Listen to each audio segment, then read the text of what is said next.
याआधी विक्रम गोखले यांचं एक प्रकारचं मुक्त चिंतन ऐकलं. पत्रकाराच्या आयुष्यामध्ये अनेक प्रसंग येतात, परंतु कुत्र्याचं इतकं अप्रतिम उदाहरण अलीकडच्या काळात आम्हाला गाडीसमोर आलेल्या कुत्रे ऐकायची सवय होती, परंतु इतकं अप्रतिम आणि संवेदनशील उदाहरण अलीकडच्या काळात आम्ही ऐकलेलं नव्हतं. असो, उत्तमराव, तुम्हाला एक प्रश्न आहे उत्तमराव तांबे, की नेमक्या कोणत्या गोष्टींमुळे आज ज्येष्ठ नागरिकांचं आयुष्य असुरक्षित बनलेलं आहे? हो, गंमत अशी आहे की प्रत्येक तरुण हा नंतर ज्येष्ठ होणार आहेत, पण या तरुणांना भान राहिलेलं नाही की आपल्या घरामध्ये हे ज्येष्ठ नागरिक आहेत आणि ज्येष्ठ नागरिक हा या घराचा पाया आहे. हे विसरून ही तरुण मंडळी आज वाहत चाललेली आहेत. माझं नेहमी सांगणं असतं ह्या तरुण मुलांना की आपण जी वागणूक आपल्या ज्येष्ठ नागरिकांना देतोय, आपल्या मातापित्यांना देतोय, ती अतिशय घृणास्पद अशी वागणूक आहेत. ज्या नवीन मुली आपल्या घरामध्ये सून म्हणून येतात त्या मुलींनीही आपल्या सासू सासऱ्यांकडे आपले आईवडील आहेत या दृष्टिकोनातून बघणं फार गरजेचं आहे.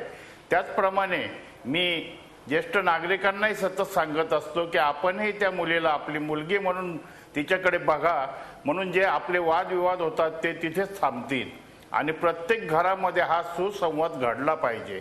त्याच्यामुळे घराचं घरपण जपलं जातं आणि ज्या समाजामध्ये आज जे ज्येष्ठ नागरिकांकडे बघण्या कोण अत्यंत वाईट झालेला आहे. एखादा जर घरातून एखाद्या ज्येष्ठ नागरिकाला काढून दिलं तर त्याची जबाबदारी कोणी स्वीकारायला तयार होत नाही. वृद्धाश्रमामध्ये जरी जायचं म्हटलं तर वृद्धाश्रमामध्ये त्याचे पैसे कोण भरणार, अशी परिस्थिती ग्रामीण भागामध्ये ही फार झालेली आहेत. या कामी आमची जी संघटना आहे महाराष्ट्र ज्येष्ठ नागरिक संघ हेस्का, या बाबतीमध्ये त्यांनी फार मोठा पुढाकार घेऊन या ज्येष्ठ नागरिकांना संरक्षण देण्याचं काम आज हे ज्येष्ठ नागरिक संघ करत आहेत. प्रत्येक गावामध्ये प्रत्येक खेड्यामध्ये आज ज्येष्ठ नागरिक संघाची संख्या वाढत आहे. आज सगळ्यात मोठी फेस्काम अशी संघटना महाराष्ट्रात फोफवलेली आहेत. त्यामुळे आज शासन दरबारी सुद्धा शासनाने त्याचा विचार केलेला आहे. नुकत्याच मागच्या आठवड्यामध्ये हेमंतरावजी टकलेंना माहीत असेल, अजितरावांनी एक मीटिंग बोलवली आणि त्यामध्ये असं सांगितलं गेलं की ज्येष्ठांसारखा एक स्वतंत्र आयोग आम्ही निर्माण करतोय. खूप आनंदाची बाब आहे. अनेक वर्षाची आमची ही मागणी होती आणि ती मागणी आता हे सरकार पूर्णत्वास नेत आहे. त्यांना मी अभिनंदन करतो त्यांचं. आणि सतत ज्येष्ठ नागरिकांच्या अनंत अडचणी आहेत त्याच्याकडे सातत्याने या शासनाने लक्ष द्यायला पाहिजे, या समाजाने लक्ष द्यायला पाहिजे. बरोबर आहे उत्तमराव, की शासनाने लक्ष द्यायला पाहिजे. त्या विषयावर आपण चर्चा करणार आहोत. मला याचं ॲडव्होकेट उदय वारुंजीकरांकडे. वारुंजीकर, मला तुम्ही सांगा की ज्येष्ठांचं आयुष्य हे जास्त असुरक्षित बनलंय का, आणि त्याहीपेक्षा त्यांच्यासाठी म्हणून आत्ता सध्या कोणते कायदे अस्तित्वात आहेत? आपण म्हटलं ती गोष्ट खरी आहे. महाराष्ट्रातली नाही तर अवघ्या देशभरामध्ये देखील बघितलं तरी देखील हीच समस्या आहे. देशात कशाला अख्ख्या जगामध्ये बघितलं तरी देखील ही समस्या आहे. जे आतापर्यंत प्रगत देश होते त्यांच्याकडे देखील आता तरुण लोकांची संख्या कमी होऊन डिपेंडंट लोकांची संख्या, अवलंबून असणाऱ्या लोकांची संख्या वाढलेली आहे. जपानचं उदाहरण देता येईल. जपानमधल्या लोकांची वयात तिथल्या लोकांची जास्त असणारी संख्या जी आहे ती सगळी ही सिनियर सिटीजन लोकांची त्याच्या संख्या जास्त असल्यामुळे ऑटोमॅटिकली तिथं त्यांच्याकडे समस्या निर्माण होत आहेत. या पार्श्वभूमीवरती भारताकडे जर बघितलं तर भारतात काय परिस्थिती आहे, तर भारतामध्ये आज घडीला तरी हा जो काही 30 पर्यंतचा जो वयोगट आहे हा जास्त मोठ्या प्रमाणावरती, म्हणजे 18 ते 30 हा जो वयोगट आहे तो भारतामध्ये खूप मोठ्या प्रमाणावरती आहे. पण याचा अर्थ असा नाही की भारतामध्ये ही समस्या नाहीये. भारतामध्ये देखील ही समस्या आहेच आहे आणि पर्यायानं जे अन्य देशांमध्ये घडलेले तेच इथं घडणार आहे. त्यामुळे त्या सगळ्या ज्या काही समस्या ज्याचा तिन्ही आपल्या वक्त्यांनी उल्लेख केलेला होता, या समस्या भारतात देखील आहेत. फक्त त्याचं दृश्य स्वरूप फारसं दिसत नाही. कदाचित थोडंसं लाजेकाजेस्तव ती लोक बोलायला तयार नाहीयेत. कदाचित कुटुंबातली लोक आपल्याला स्वीकारतील, कदाचित आपल्याबरोबर ते चांगल्या पद्धतीने वागतील म्हणून कदाचित ते आज ना उद्या दिवस सुधारेल, चांगल्या दिवस येतील म्हणून वाट बघतायत.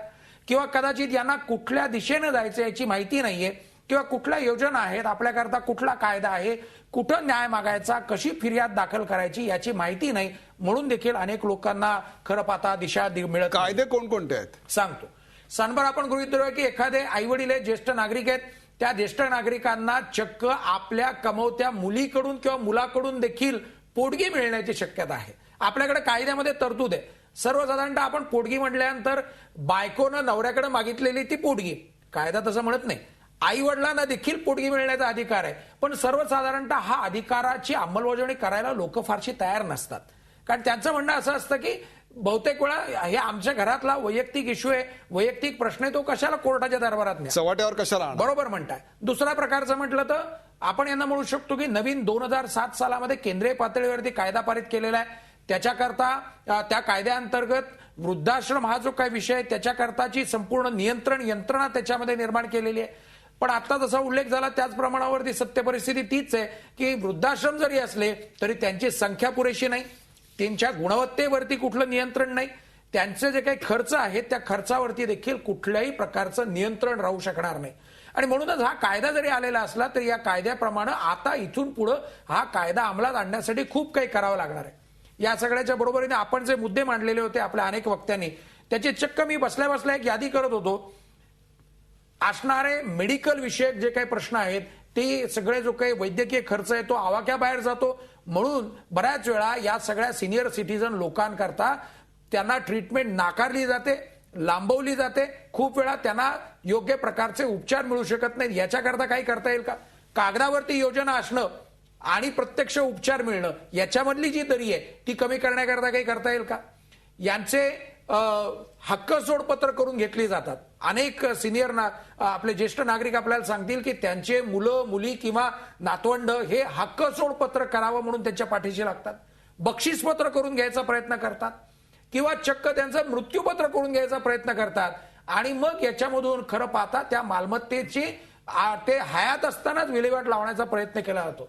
मग असे जे काही धाकधपटशा दाखवून किंवा असे फसवून केलेले जे काही व्यवहार असतात त्याच्या संदर्भात काय करायचं हा एक त्याच्यामधला येणारा लिगल प्रश्न आहे. याच्याबरोबर येणारा जो येतो तो सोशल सिक्युरिटीच्या संदर्भातला प्रश्न आहे.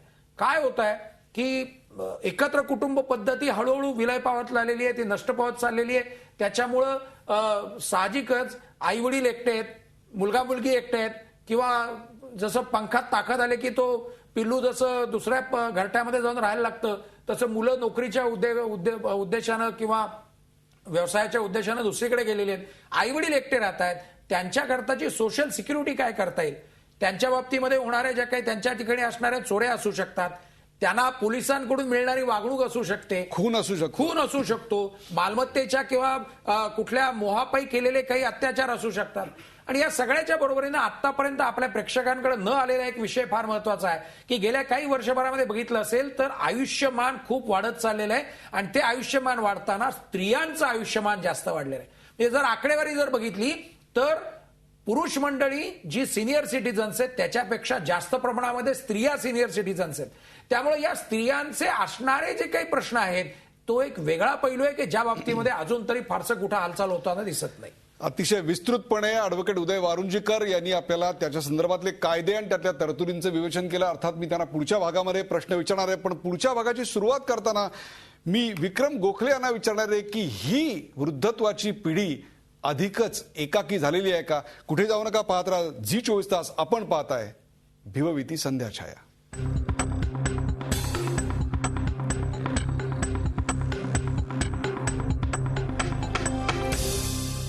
झी 24 तास, एक पाऊल पुढे.